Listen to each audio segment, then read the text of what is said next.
Landing page के front header section को बनाने के बाद अगले रीच सेक्शन की तरफ बढ़ते हैं कि हम किस तरह से इसे रिप्रेजेंट कर सकते हैं। इस सेक्शन में मैंने अपने टोटल प्रोजेक्ट्स को मेंशन किया है, टोटल वेबसाइट्स लाइव जो कि इस कंपनी के द्वारा क्रिएट की जा चुकी हैं उन वेबसाइट को इन नंबर्स में प्रेजेंट किया है, एंड कस्टमर सेटिस्फैक्शन एंड कितने कस्टमर्स को मैंने सेटिस्फाई किया उसे मैंने अपने इस नंबर्स में कैलकुलेट किया है, डिफाइन किया है। तो इसे बनाने की तरफ बढ़ते हैं। इसे बनाने के लिए मुझे स्ट्रक्चर के अंदर 3 कॉलम्स को ऐड ऑन करना पड़ेगा। एक मेन स्ट्रक्चर जिसका बैकग्राउंड कलर इस तरह का रहेगा ताकि हम उसके बैकग्राउंड कलर को इसके बैकग्राउंड कलर से मैच कर सकें, जो कि इस फोटो के बैकग्राउंड में आ रहा है इस कलर से मैच कर सकें ताकि एक सिमेट्री बनी रहे और ये सेक्शन मुझे अलग ना लगे, इसके बीच में ही लगे। मेन स्ट्रक्चर के अंदर मुझे 3 कॉलम्स चाहिए होंगी, फर्स्ट, सेकेंड एंड थर्ड। तो शुरुआत करते हैं मेन स्ट्रक्चर को ऐड करने से। हेडर सेक्शन जो कि मेरा ऑलरेडी यहाँ डेवलप था, मेन स्ट्रक्चर ऐड करूँगा यहाँ पे मैं, एक मेन स्ट्रक्चर एंड देन उसके अंदर 3 इनर सेक्शंस। बाय डिफ़ॉल्ट जो आपको इनर सेक्शन प्रोवाइड होते हैं वो आपको 2 होते हैं, यानी कि आप 2 ही कॉलम्स को इसमें ऐड कर सकते हैं, लेकिन डुप्लीकेट करके आप इसे 3 में कन्वर्ट कर सकते हैं। तो इसमें मैं एक विजेट इंपोर्ट करने वाला हूँ, विजेट जो कि काउंटर होगा। जब आप इस वेबसाइट को रिफ्रेश करते हैं, मैं आपको दिखाता हूँ मेरी जो ये वेबसाइट है, जब मैं इसे रिफ्रेश करता हूँ तो आप इन नंबर्स को बढ़ते हुए देख पाएंगे, यानी कि ये काउंटर है जो कि 0 से लेकर 10 तक आके यहाँ रुक जाएगा कुछ इस तरह से। ये 10 तक रुक रहा है, ये 50 तक और ये 1200 तक। इसी तरह से मैं चाहता हूँ कि मेरे नंबर्स 0 से शुरू हों और नंबर ऑफ प्रोजेक्ट काउंट पर जाके बंद हो जाए। तो उसके लिए मुझे एक विजेट इंपोर्ट करना होगा इसमें काउंटर के नाम से। यहाँ से मैं इस विजेट को इंपोर्ट करता हूँ सिंपली। सबसे पहले हम इसमें कंटेंट पर काम करने वाले हैं, देन स्टाइलिंग पर। मेरा जो कंटेंट है मेरे पास इस वेबसाइट में वो 10+ का नंबर्स, एंड जो बैकग्राउंड में मेरे पास कंटेंट है नीचे न्यू प्रोजेक्ट्स के नाम से। तो मैं यहाँ पर लिख लेता हूँ न्यू प्रोजेक्ट स्कूल नंबर की जगह, और नंबर में मैं यहाँ 10 लिखने वाला हूँ 100 की जगह।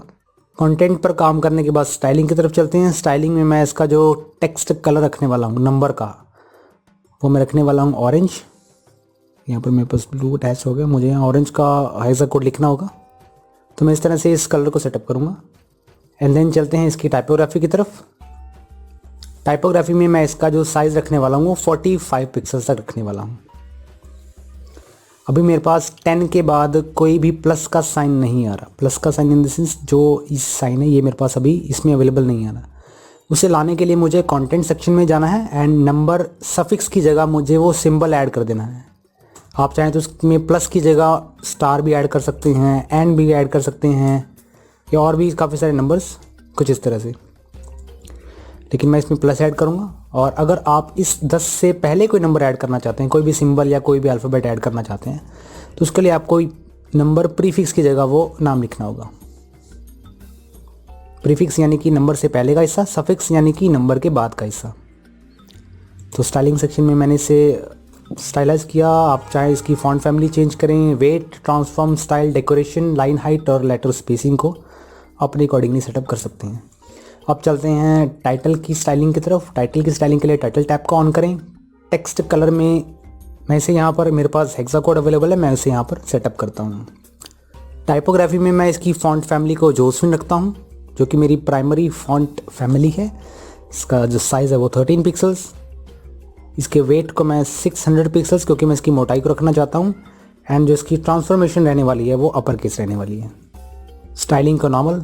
एंड तो ये आपका ये कंटेंट एकदम तैयार है।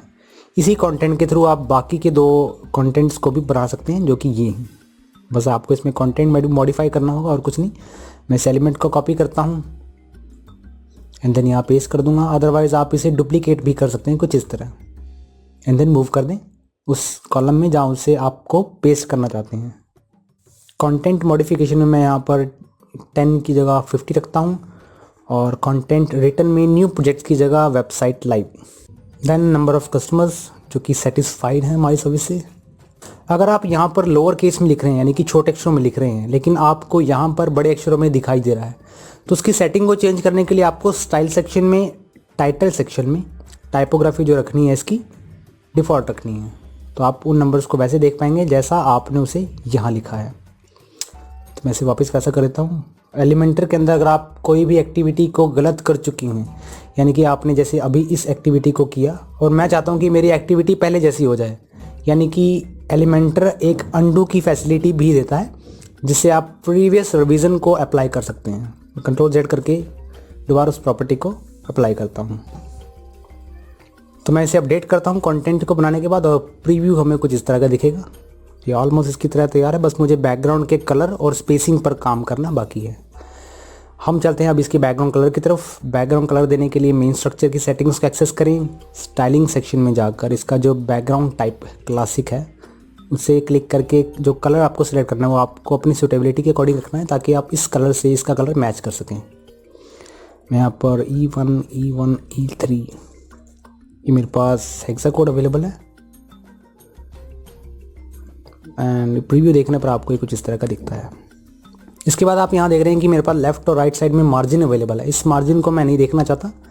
इस मार्जिन को छुपाने के लिए और इस विड्थ को स्ट्रेच करने के लिए मैं मेन स्ट्रक्चर की सेटिंग्स में लेआउट टैब में स्ट्रेच सेक्शन पर क्लिक कर दूंगा, तो ये मेरे पास कुछ इस तरह से फैली हुई दिखेगी। अब मेरे पास जो बाकी का काम पेंडिंग है वो टॉप और बॉटम से मार्जिन को बढ़ाने का काम है। मार्जिन को ना इसमें चेंज करके मैं इसमें पैडिंग को चेंज करूँगा, क्योंकि मुझे कलर ये इस तरह का चाहिए। मैं क्लिक करता हूँ एडवांस सेक्शन में। इस बटन को ऑफ करके मैं टॉप एंड बॉटम से 30 पिक्सल्स इंक्रीज़ कर दूंगा।